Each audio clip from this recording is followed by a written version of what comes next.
Everyone, thank you for joining us in today's episode of Joyful Hope. My name is Rebecca Asma'u, your regular host.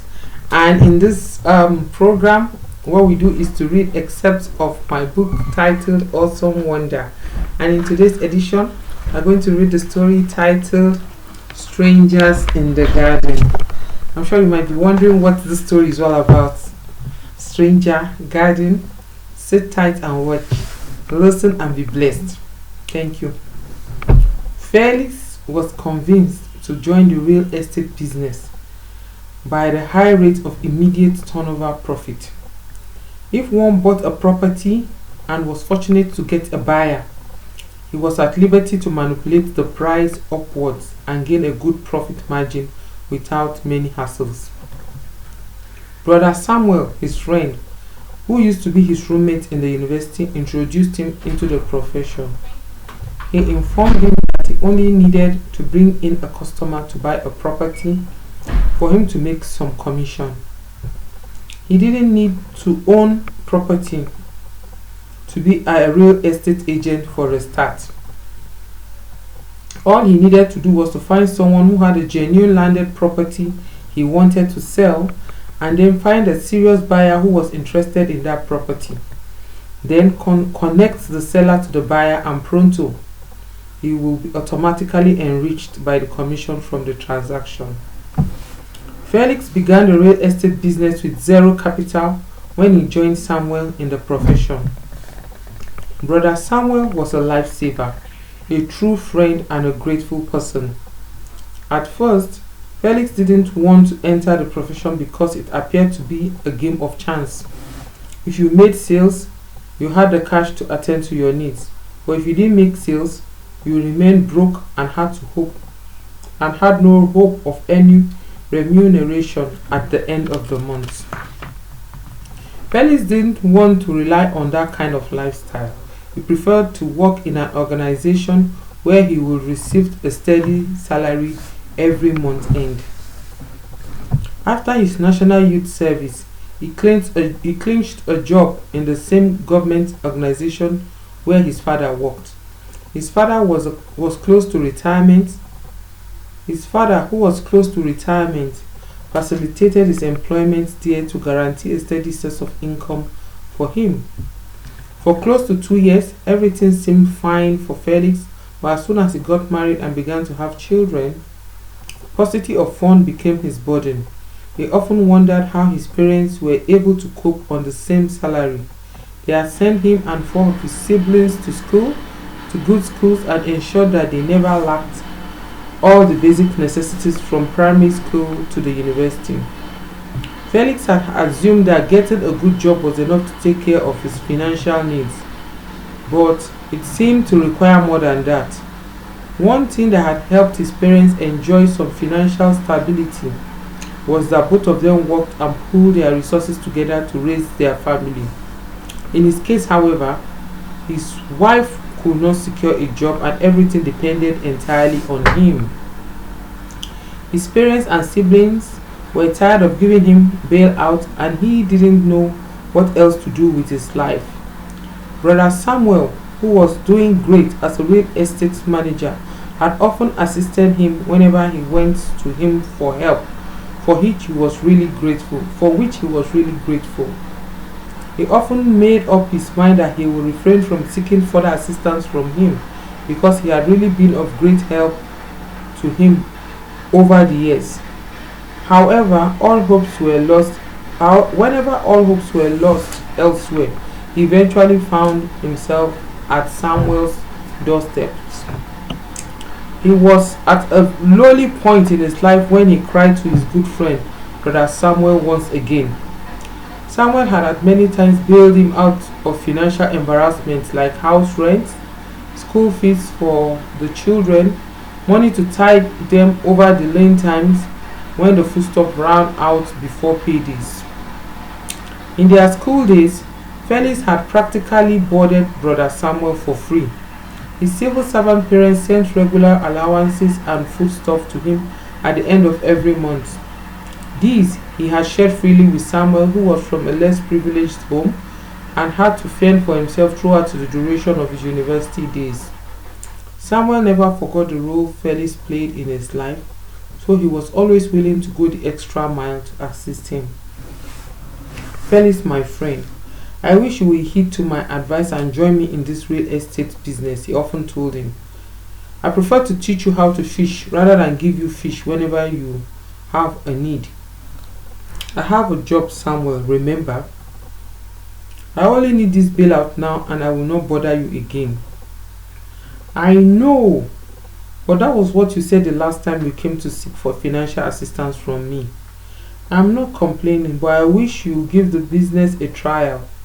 You have an enviable retinue of contacts that can bring you so much money. Don't mind all my so-called contacts. They are so stingy that it will be difficult to get money out of them. Maybe you went to them to give you money for free. Go to the same people and show them genuine properties for sale, and you'll be amazed at how the same person that said he was broke last night will be coughing out millions the next morning. People do not like to give out their money for nothing. They are saving their money with a focus in mind, either to purchase a property or invest in a business. You do not expect them to just dash you money anyhow just because you know they have it. I will think about what you have said, but I do not want to risk leaving my job. Even with the regular salary, I find it difficult to make ends meet. How will it be when I resign? I'm not asking you to resign for a start. You can combine your job with that of a part-time marketer in this company. You use your free hours, weekends and public holidays to speak to your bosses, your colleagues, family and friends. My brother, you'll be surprised at the positive responses you will receive. That seems to be a good one. I'll come back for you to officially induct me into the company, but for now kindly oblige me the money I require to pay the hospital bill of my son. He took ill suddenly and I have nothing at all.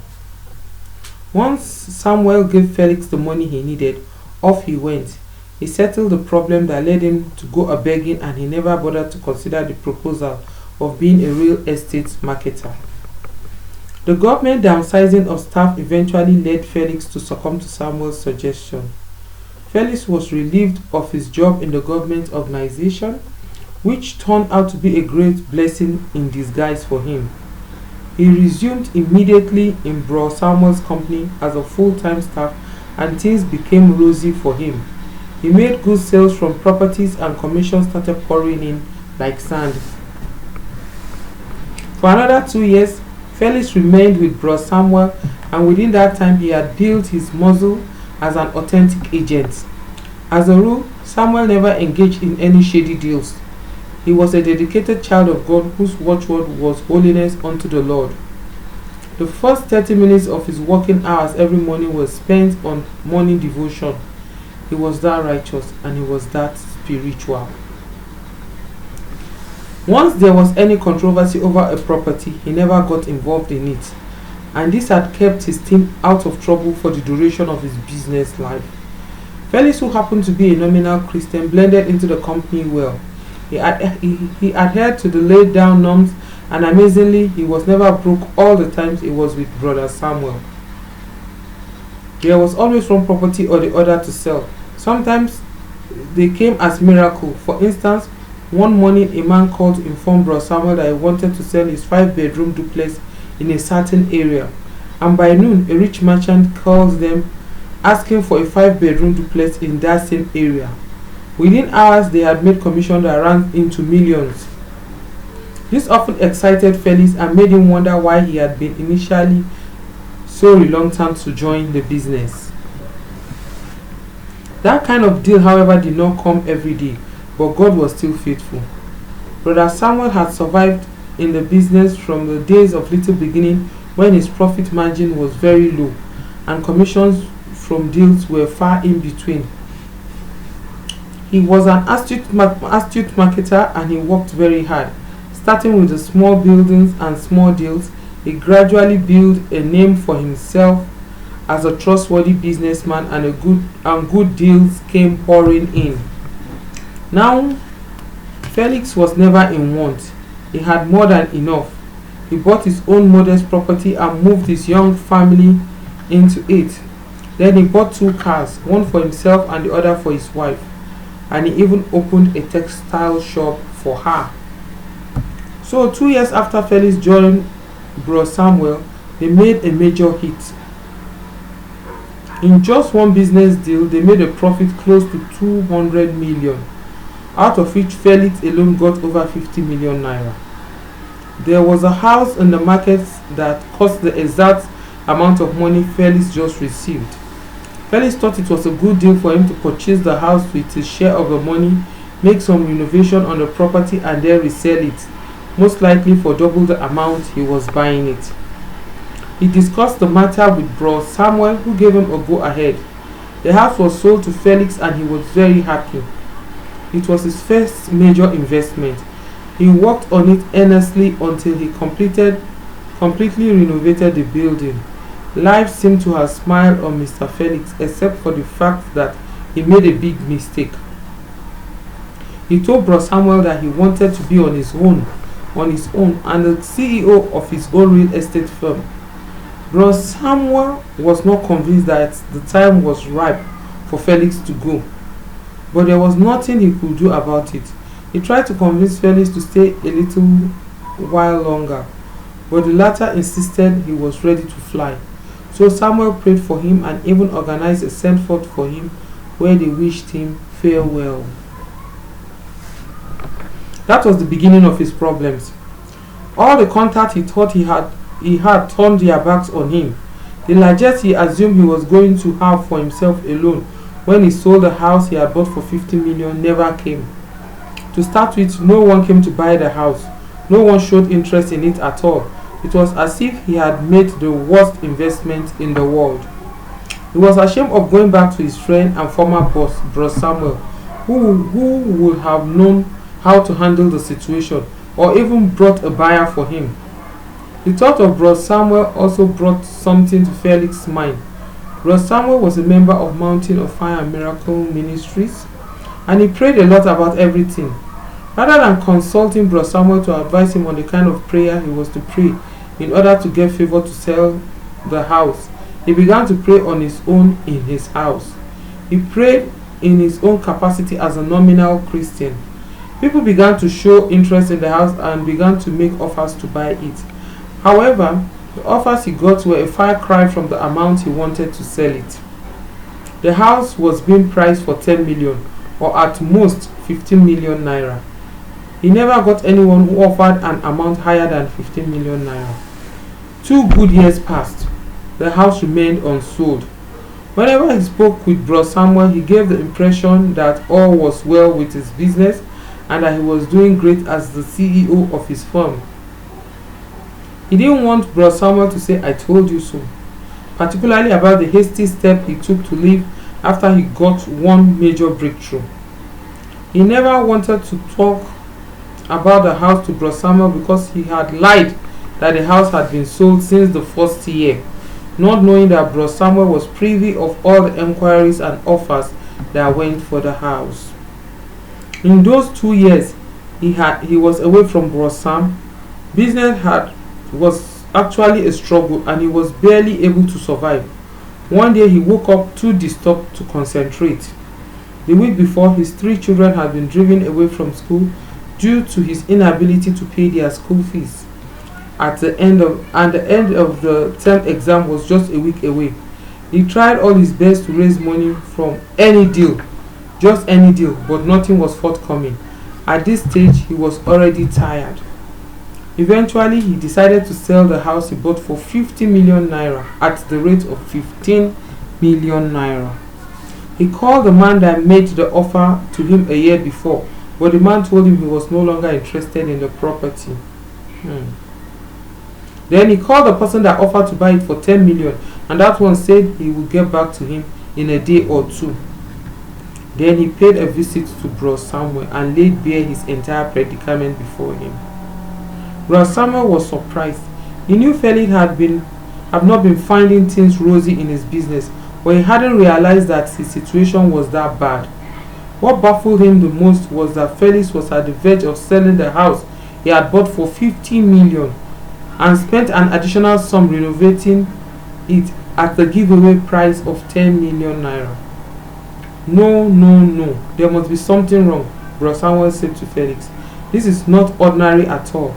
How can you sell a property you bought for 50 million and even spend money to renovate for only 10 million naira? This is how I've been battling with this matter, my brother, Felix replied. Something is indeed wrong somewhere. I will give you a prayer point, the MFM type. Please don't joke with this prayer point. Make sure you pray it as if your life depends on it. My life actually depends on it, my dear friend and brother. I'm actually at my wit's end right now. Good. This is the prayer point. Stranger in the garden of my life. Get out now in the name of Jesus. As soon as Felix got home, he began a serious prayer battle. It was the only item on his agenda. Even the food his wife gave to him didn't appeal to him that night. Strangers in the garden of my life, get out now in the name of Jesus. He prayed and prayed and prayed. When he slept up after hours of prayers, the Lord opened his eyes to see a vision. In the vision, he saw a short black creature run out of the property he has been desiring to sell for the past 2 years. The very next morning, somebody came and started begging Felix to sell the house for him for 100 million naira. No one knew there was a stranger in that place who had put a full stop to the property and have hindered him from selling it all the while. Epilogue. Mr. Felix eventually sold the house for 120 million naira. He did not know that the purchase and sale of a property was a spiritual matter until his experience opened his eyes clearly. He needed to engage in constant prayers in order to maintain equilibrium in his real estate business. The joy that came over his life at this realization was priceless to Mr. Felix. He became a full-fledged member of MFM ministry and enjoyed a fruitful and prosperous life. This story is called from the original testimony in the message preached by General Overseer of Mountain of Fire and Miracles Ministries, Dr. D.K. Olukoya, during the Manna Water on Wednesday, January 6, 2021.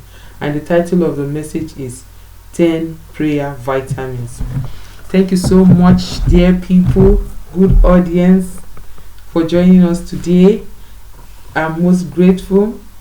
Please like our videos, subscribe to our channel, share the videos, let your friends listen to the wonderful stories we are sharing. Thank you and thank you again. See you in the next edition. Bye bye.